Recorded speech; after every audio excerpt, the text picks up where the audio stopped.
Ok, alors dans cette vidéo, on va pouvoir attaquer autre chose. On va attaquer cette partie avec le formulaire ici qu'on a envie de faire apparaître. Et on va également faire apparaître cette partie-là, voici vos notes. Donc pour l'instant, nous, on n'aura pas encore de notes, on le fera avec Redux, mais ça nous permettra de faire la navigation. Donc on va à TextZone ici, puis on va le rename, parce que TextZone, je trouve, c'est pas très parlant. On va plutôt l'appeler ici Main Area, comme ça. Très bien. Et on va également changer ceci. Main Area, directement. Parfait. À l'intérieur, du coup, on peut créer mainArea.js. Hop. Et donc, dans mainArea.js, ici, on va pouvoir faire rfc tab directement. On peut commencer à se prendre useEffect, etc. Ici, useState, useEffect et useRef. Et puis, on va se prendre le CSS. Donc, import./mainArea.css. Voilà, pour l'instant, on va se concentrer sur la partie donc UI, encore une fois. Donc, on va faire notre formulaire juste ici. D'abord, on entoure tout avec className est égal container content. Ok. H2, votre plume.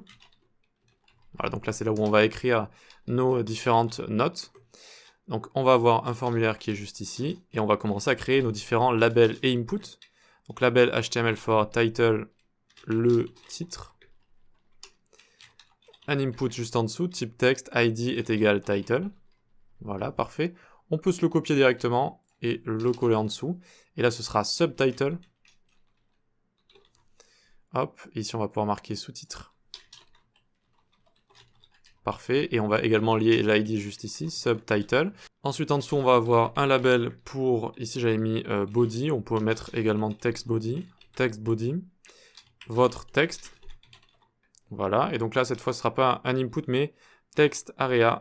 Voilà. Cet élément spécial pour écrire du texte. Donc on va avoir envie de lier avec le text body. Voilà, parfait. Et j'avais mis un petit placeholder. Placeholder ici est égal votre texte. 3 petits points comme ça. Ok. Nickel, tout ça est lié. On va faire un bouton en dessous pour terminer un formulaire, ce qui nous permettra de submit tout ça. On va écrire enregistrer juste ici. Parfait, donc pour l'instant, ça va aller. On va rajouter pas mal de JS après quand il y aura Redux, etc. Mais pour l'instant, ça ira. Donc on peut aller dans list note juste ici. On va se créer list note.js. Donc list en anglais, sans E comme ça. Et ici, on va juste faire un rfc tab. Et on va écrire ici H2. Voici vos notes comme ça. Parfait. Et petit class name est égal container content. Content ici. Et juste on va prendre le CSS. Et après on s'occupe de la navigation, comme ça ce sera fait.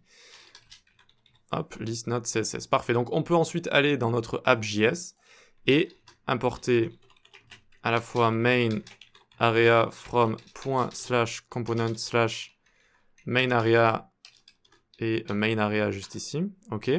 Et ensuite on va également prendre list note from ./component list note et list note ici, ok. Et on va se prendre également tout ce qui est browser router as router, le switch, route, link from React router DOM. Voilà. Donc on n'a plus qu'à entourer tout ça d'un routeur ici. Hop, hop, hop, tac. Un routeur. On a tout le temps envie de faire apparaître notre sidebar. Alors browser ici, j'ai oublié d'écrire browser router as router, comme ça. Normalement, on ne devrait plus avoir d'erreur. Alors, le routeur, il faut le terminer ici. Hop, comme ça. Voilà, parfait. Donc, on a tout le temps envie de voir cette sidebar sur le côté. Et on va envoyer un switch par la suite, juste ici, avec différentes routes. Ça, c'est une erreur assez embêtante avec React. On a l'impression d'avoir tout fait exploser, mais il suffit d'actualiser comme ça et ça s'enlève. Donc, pour le pass de base, comme ça, quand on sera à la racine, exact, on enverra le component list note. Ok, donc ensuite on va faire une autre route. Donc quand on sera dans Edit, exact, on enverra le component main area. Donc vous pouvez l'appeler autrement si vous voulez main area, vous pouvez l'appeler form component ou ce genre de choses. Bon, on va rester sur main area comme ça. Alors list note, hop, il va falloir l'écrire comme ça, comme il faut. Et voyons voir, on a bien voici vos notes. Donc on est en train de voir ici list note qui est juste ici, parfait. Et alors, quand on clique sur la navigation, évidemment, ça ne va pas encore nous amener où on veut. Donc, il faut aller dans Sidebar ici. Sidebar, tac. Et normalement, si on arrive ici, on peut décommenter les liens, c'est bon. Vu que maintenant, ils sont dans un routeur, on va pouvoir les utiliser. Ok, donc maintenant on peut tester ici, si on se déplace, hop, je clique ici, et je suis bien déplacé dans mon formulaire, main area, vous voyez, edit. Et si je reclique sur les folders ici, j'ai bien voici vos notes. Parfait. Par contre, si on le regarde en grand, on devrait avoir quelque chose d'un peu bizarre ici. Il y a une sorte d'espace. Cet espace, en fait, c'est celui qui est réservé à ceci, mes notes. Donc c'est ce qu'on va faire juste après, ok?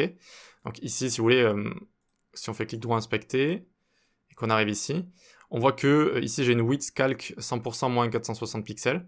Donc en fait c'est mon élément, regardez je le survole, qui a une marge sur le côté gauche comme ça. Et donc c'est là où va venir se placer, s'insérer comme ça, l'autre bout de notre navigation, qui va nous servir à cliquer sur les différents éléments et à rechercher comme ça. Voilà. Donc on va devoir créer Redux, on va devoir retourner du state et on pourra faire apparaître tout ça directement. Voilà. Allez, à tout de suite.